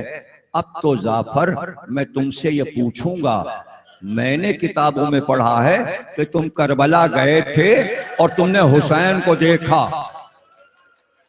कहां खुदा की कसम मैंने हुसैन को देखा। बहुत गिरिया करेंगे आप। ये जरूर है कि हिम्मत से ज्यादा पढ़ना पड़ रहा है, लेकिन मुझे पता है कि अलविदाई रात है और अज़ादार दूर दूर से मातमदार आए बैठे हुए हैं। आधी रात से ऊपर रात हो चुकी, बस अब सुबह आशूर में ज्यादा देर नहीं है, वो कयामत की सुबह नमूदार हो जाएगी। अजान अली अकबर तुम सुनोगे और सब मातम करते हुए हुसैन की मां का पुरसा देने जुलूस में निकल पड़ेंगे। आशूर का कयामत का दिन। तो हम ये चाहते हैं कि आज की रात अलविदा इसी तरह हो जाए। कहते हैं मैंने कहा मुझे करबला का कुछ हाल सुना दो। तो एक बार जाफर ने कहा भाई अब हिम्मत नहीं है, जब से करबला से वापस आया मैं किसी को कुछ बता न सका। हाँ बस मैं इस सहरा में आ गया और जब से करबला का वाकया हुआ इसी तरह रो रहा हूँ। तो मैंने पूछा ये चारों तरफ से रोने की आवाजें कैसी आती हैं? कहा ये मेरी कौम जिन्नातों की कौम है, मैंने इस कौम को मना किया है, मुझे अकेले रोने दो। तो ये मेरे अदब में चारों तरफ खड़े हैं, जब मैं रोता हूँ तो जवाब में ये भी रोते, लेकिन इन्हें हुक्म है इसलिए ये मेरे पास नहीं आते, मैं अकेले में रो रहा हूँ। सदियां गुजर गई, इसी तरह हुसैन का मातम करता हूँ और लिखता हूँ नामे हुसैन और रो रहा हूँ, मैं रातों दिन रोता हूँ, मैं सोता नहीं।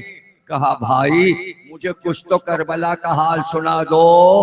कहा मैं नहीं सुना सकता, मुझ में हिम्मत नहीं। तो वो कहते मैंने कहा तुम्हें दुरे दंदान मुस्तफा की कसम, तुम्हें फातिमा के शिकस्ता पहलू की कसम, तुम्हें अली के दोबारा सर की कसम, तुम्हें हसन के जिगर के 72 टुकड़ों की कसम, तुम्हें सरे हुसैन की कसम, मुझे बताओ कि करबला में क्या हुआ? का इतनी कसमें दे दी भाई। अरे तो सुन लो, किसी को नहीं सुनाया, मैं तुम्हें बताए देता हूँ। वो दिन मैं अपनी ताजपोशी का सालाना जश्न मना रहा था, मेरा दरबार सजा हुआ था, बहुत खुशियां हो रही थी कि एक बार दो जिन्नात मेरे दरबार के रोते हुए एक बार मेरे दरबार में दाखिल हुए और कहा अमीर ये कैसा जश्न मना रहा है, तुझे कुछ पता है? वहां फातिमा का घर लूट रहा है, रसूल का घर बर्बाद हो गया और तू बैठा जश्न मना रहा है। मैंने पूछा क्या हुआ? कहा हम नजफ की ज़ियारत को गए थे, वापस इराक की तरफ से आए, जब फुरात के किनारे से गुजरे तो अजीब मंजर देखा। कहा क्या देखा? कहा फुरात के किनारे एक शेर का लाशा देखा जिसकी शक्ल अली से मिलती थी, उसके दोनों शाने कट गए। कहा और क्या देखा? हुसैन एक नन्ही सी कब्र पे बैठे रो रहे थे, जिनके सदक़े में तुझे ये हुकूमत मिली, आज उनका घर करबला में बर्बाद हो गया। जाफर कहता है बस ये सुनना था। मैंने कहा तख्त बढ़ाओ, मैंने अपना ताज उतार के फेंक दिया, मैंने नालैने फेंक दी और एक बार अपने बाल नोचने लगा और मैंने अपने लश्कर से कहा, अपनी कौम से कहा मेरे साथ चलो, मेरे साथ चलो। उन दोनों जिन्नातों से मैंने कहा तुम आगे परवाज करते हुए चलो, मैं हवा के दोष पर अपने लश्कर को लेकर चला। एक बार चलते चलते मेरी आदत थी, जब मैं सफर करता था तो पहले मौला अली की कब्र पे जाता था, नजफ में जाता था और सलाम करता था। मौला अली जवाब देते थे। आज मैं नजफ पे जब उतरा लश्कर लेकर, मैंने कहा अमीरुल मोमिनीन आप पर सलाम, जवाब ना आया। तो मैंने पुकार के कहा मेरे मौला भी करबला में है, आज नजफ में अली नहीं है, बेशक अली करबला में थे। जाफर कहता है मैंने लश्कर से कहा अब तेज परवाज करो, मैंने तेज परवाज की और एक बार मैंने अपने पैगंबर जिनों से कहा जब करबला आ जाए मुझे बताना। जन्नतों ने कहा अमीर सरताज करबला आ गई, बेशक अब जो फुरात के किनारे में गया। अरे मैंने कहा ये तो अब्बास है, मैंने बारहा हुसैन के पास उनके भाई को देखा है, ये उनके भाई का लाशा है, जल्दी बताओ हुसैन कहाँ है, मुझे बहुत देर हो गई। मेरे साथी जिन्होंने कहा हुसैन यहाँ से नजर नहीं आएंगे, लाखों सिपाहियों ने हुसैन को घेरा है। जाफर ने कहा मुझे ये फौज नहीं रोक सकती, मैं एक बार आगे बढ़ा लेकिन अब आगे न बढ़ सका, इसलिए कि जहां हुसैन खड़े थे उसके चारों तरफ मुझे नजर आया, एक तरफ आदम खड़े थे, एक तरफ हजरत नूह खड़े थे, एक तरफ इब्राहिम, यहिया, जकरिया, याकूब, यूसुफ, हजरत ईसा सब खड़े थे। मैंने पुकार कर कहा हुसैन 1,24,000 अंबिया खड़े हैं, इनको हटाकर मैं आप तक नहीं आ सकता, मैं बेअदबी नहीं कर सकता, मैं आपके करीब कैसे आऊं? एक बार जाफर कहता है हुसैन ने फरिश्तों को आवाज दी जरा रास्ता दो, मेरा चाहने वाला आ रहा है, मुझसे मोहब्बत करने वाला आ रहा है। जाफर कहता है रास्ता बना, तो मैं आगे बढ़ा, लेकिन जब मैं करीब पहुंचा तो मैंने अजीब मंजर देखा। मैंने देखा एक तरफ रसूल खुदा सर झुकाए खड़े हुए थे, एक तरफ अली मुर्तजा सर झुकाए खड़े हुए थे, और मैंने देखा कि जिब्रील अमीन हुसैन की रकाब को थामे हुए थे और रसूल अल्लाह के हाथ में एक शीशा था जब हुसैन के जख्म से लहू गिरता तो रसूल अल्लाह चुल्लू में खून लेकर उस शीशे में जमा करते। मैं और करीब आया, मैंने देखा हुसैन के बाजू पर एक तीर लगा था और हसन उस बाजू को दबा रहे थे। मैंने कहा आका ये बाजू में क्या हुआ? कहा यह शक्ल जिंदगानी नहीं, हमारे असगर मासूम की निशानी है। गिरिया मातम, अभी मातम करना, ताबूत आएगा, अलम आएगा, अलविदाई रात है, मजलिस को नूरानी बना दो। जाफर कहता है मैंने हाथ बांधे, कहा बहुत देर हो गई, का खूब जाफर खूब आए। जाफर कहता है जब मैं करीब आ गया तो मैंने देखा जनाब हमजा भी खड़े हैं, जाफर तैयार भी खड़े हैं, लेकिन खामोश खामोश खड़े हैं। मैंने देखा हुसैन इस तरह जुलजना पे बैठे थे कि एक रकाब से पैर को निकाल कर दूसरे पैर पे रख लिया था। मैंने देखा जैसे कोई बादशाह अपने तख्त पे बैठा है और उसका दरबार लगा है और अंबिया खड़े हुए हैं और फरिश्ते खड़े हुए हैं। मैंने कहा आका गुफ्तगू करने में आपकी जबान में लुकनत हो रही है, लगता है आप प्यासे हैं। कहाँ जाफर 3 दिन का प्यासा हूँ, 3 दिन से पानी नहीं पिया। जाफर कहता है मैं फुरात से पानी लाता हूँ, मैं आपको पानी पिलाऊंगा। कहा जाफर जरा करीब आ। जाफर कहता है मेरे हाथ को पकड़ा और कहा जरा थोड़ी दूर मेरे साथ चल। जाफर कहता है मेरा हाथ पकड़े हुए एक खजूर के दरख्त के नीचे लाए और लाने के बाद का जरा झुक कर तो देख, झुक कर देख। मैंने देखा कि एक लाशा पड़ा था। का जाफर इन्हें पहचानता है? का सूरत तो रसूल अल्लाह से मिलती है। का ये मेरे अली अकबर है, ये मेरे अली अकबर का लाशा है। जाफर ने कहा इन्हें किसने मार डाला? इसके तो सीने में जख्म से लहू बहता है। कहा ये हमारे अली अकबर, इनकी अजान से हमारे लश्कर वालों के दिल बढ़ते थे। ये जंग करते हुए हमारे पास आए और आके कहने लगे बाबा थोड़ा सा पानी पिला दीजिए। मैं अपने लाल को पानी ना पिला सका, ये प्यासे मर गए। जाफर थोड़ी दूर और चल, देखो जो करबला जाते हो तुम तो हुसैन की ज़ियारत करके बाहर निकल के अब तुम कहाँ कहाँ जाते हो? वहां जाते हो जहां अब्बास का एक शाना, दूसरा शाना, फिर वहां जाते हो मकाम अली अकबर, फिर मकाम अली असगर। हुसैन गोया जाफर को ज़ियारत बता के कर रहे हैं कि अब कयामत तक इस तरह ज़ियारत होगी। जाफर कहता है मेरे हाथ को पकड़े हुए एक नन्ही सी कब्र पे लाए, खैमे की कनात के पास। का ये कब्र है मेरा छोटा अली असगर। मैं पानी मांग रहा था, एक तीर आया और इसके गले को छेद गया। मैं अपने बच्चे को पानी ना पिला सका। ए जाफर अब मैं पानी पीकर क्या करूंगा? मेरे सारे बच्चे प्यासे मर गए। तो एक बार जाफर ने कहा अगर आप पानी नहीं पीते तो इतनी इजाजत दीजिए कि मैं तलवार निकाल कर अपने लश्कर को हुक्म दूं और इन सब का खात्मा कर दूं। हुसैन ने कहा जाफर ये तुम्हें देख ना सकेंगे, अब नूर और ज़हूर समझ लो। इसलिए मेहदी को रखा गया है कि बज़ाहिर लश्कर लड़े, गैब का लश्कर नहीं। आइम्मा ने ये नहीं चाहा कि छुप कर वार हो। का जाफर ये तुझे देख ना सकेंगे, तू इन्हें कत्ल करता जाएगा, ये मेरे नाना की उम्मत है। तो जाफर कहता है मैंने कहा बदर में फरिश्तों के लश्कर आए थे और रसूल अल्लाह की उन्होंने मदद की थी। हुसैन ने कहा वो नाना का जमाना था, ये मेरा जमाना है। नाना के जमाने में ऐसा नहीं था कि कोई पानी का सवाल करे तो उसे तीर मारा जाए। ये जमाना और है, नाना का जमाना और था। जाफर तुझे हम इजाजत नहीं देंगे। जाफर कहता है एक बार हुसैन वहीं वापस आए जहां पहले खड़े थे। मैं भी वापस आया। जब नुसरत मेरी कबूल न की तो मैंने कहा आका मेरे लिए क्या हुक्म है? का जाफर जब तक जिंदा रहना, मेरा मातम करना, मेरी ताजियादारी करना, यही मेरी खिदमत है। और हाँ जब ठंडा पानी पीना तो मेरी प्यास को याद करना।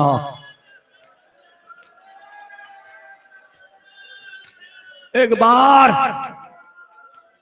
हुसैन चुप हो गए, खामोश। कुछ देर के बाद जाफर कहता है मैं खामोश रहा।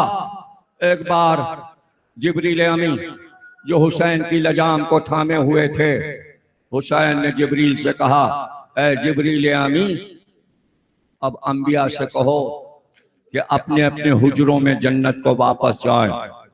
जाफर कहता है, आदाब के साथ हुसैन एक एक नबी को रुखसत कर रहे थे। आदम चले तो सलाम करके, नूह चले तो सलाम करके, एक एक नबी वापस चला और अर्श की तरफ जाने लगा। उसके बाद आपने फरमाया, जिब्रील अमीन जितने फरिश्ते हैं इनसे कह दो ये जन्नत को वापस जाएं। उसके बाद जाफर कहता है, मुझसे मुड़कर कहा, जाफर अब तू भी जा और अपने लश्कर को ले जा, वापस जा। तो मैंने कहा, ऐ फातिमा के लाल, ऐ अली के बेटे, ये तेरा आखिरी दरबार है, सबको क्यों रुखसत कर रहा है, ये मुझे क्यों भेज रहा है? कहा, जाफर अब यहाँ कोई ठहर नहीं सकता, इसलिए कि कुछ देर में अम्मा की सवारी आने वाली। अब फातिमा मेरी माँ जन्नत से आ रही है। बस तकरीर खत्म हो गई, तुम्हारी जहमत तमाम हुई और मातम करते हुए, पुरसा देते हुए अपने घरों को चले जाना। पूरी रात जागने की रात है और कल का दिन कयामत का, वाक़े का दिन, मातम का दिन, खाक उड़ाने का दिन आएगा। और सुन लो आखिरी जुमले, जाफर कहता है, हुसैन के हुक्म पर मैं अपना लश्कर लेकर वापस चला, लेकिन जब मैं घर आया तो मैंने अपने दरबार में हुक्म दिया, फर्श अदा बिछाओ और सब या हुसैन कहकर, हुसैन ने वसीयत की है कि मेरा मातम करना, अब या हुसैन कह के रो। मैंने जब ये हुक्म दिया मेरी कौम रोने लगी, चीखने लगी, या हुसैन की सदा बुलंद हुई। जाफर कहता है, इस मसरा से मेरी माँ बरामद हुई और दरवाजे पे आई। कहा, जाफर आज तो तेरा जश्न था, ये गिरिया कैसा है? कहा, माँ करबला से आ रहा हूँ, फातिमा जहरा का घर ताराज हो गया, हबीबे खुदा का घर लुट गया, अम्मा सब जवान बच्चे मारे गए, नरग़े आदा में हुसैन गिर गए, मुझे वापस कर दिया। एक बार जाफर की माँ कहती है, जाफर ये सल्तनत तुझे अली ने दी थी, क्या यही वफा है तेरी कि हुसैन को नरग़े आदा में छोड़ के भाग आया? मैं तुझे दूध नहीं बख्शूंगी, वापस जा और हुसैन की मदद कर। जाफर कहता है, माँ ने मुझे कसम दी तो मैं वापस चला। अब जो मैं वापस चला तो मेरे पीछे पीछे मेरी माँ, मेरी बीवी, मेरी बच्चियां, मेरे बच्चे, सारे अजिन्ना हवा के जोश पे चले और किसी ने मुझे नहीं छोड़ा। मैं आगे बढ़ता जाता था और दुआ करता था, परवरदिगार मेरे हुसैन को सलामत दिखाना, परवरदिगार मेरे हुसैन को जिंदा दिखाना। लेकिन जब मैं आधे रास्ते पर था तो मैंने चारों तरफ देखा कि समंदर का पानी लाखों मील ऊपर उठता था और समंदर में एक सैलाब और ज्वार भाटा था। फिर मैंने देखा कि सूरज जो था वो अंधेरे में जाने लगा, सूरज को कहने लगा। फिर मैंने देखा कि जमीन हिलने लगी, मैं और तेज चला, अंधेरा बहुत छाया था। जब मैं करबला पहुंचा तो कुछ नजर नहीं आ रहा था। मैंने वहीं से पुकारा, या अली मुर्तजा मेरी मदद कीजिए, आप कहाँ हैं? आप हुसैन के पास थे, मुझे आवाज दीजिए तब मैं आ सकूं। तो कहता, अली की आवाज आई, जाफर मेरी आवाज पे आ जा। आवाज पे चलता। जाफर कहता, जब मैं अली की आवाज पर उस जगह पहुंचा तो बस ये नजर आया कि लाशा तड़प रहा था और हुसैन का लहू चारों तरफ बह रहा था। अली ने कहा, जाफर मेरा लाल मारा गया, मेरा हुसैन कत्ल हो गया। आखिरी जुमले सुनो। जाफर कहता है, अभी मैं हुसैन का लाशा देख रहा था, मैंने पलट के देखा खैमे जल रहे थे, खैमे जल रहे, बीबियां बाहर निकल रही थी, मेरी माँ, मेरी बहनें सबकी सब उधर बढ़ गई। हजरत ज़ैनब, रबाब, उम्मे लैला, माता माता माता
दस्ते बला में पर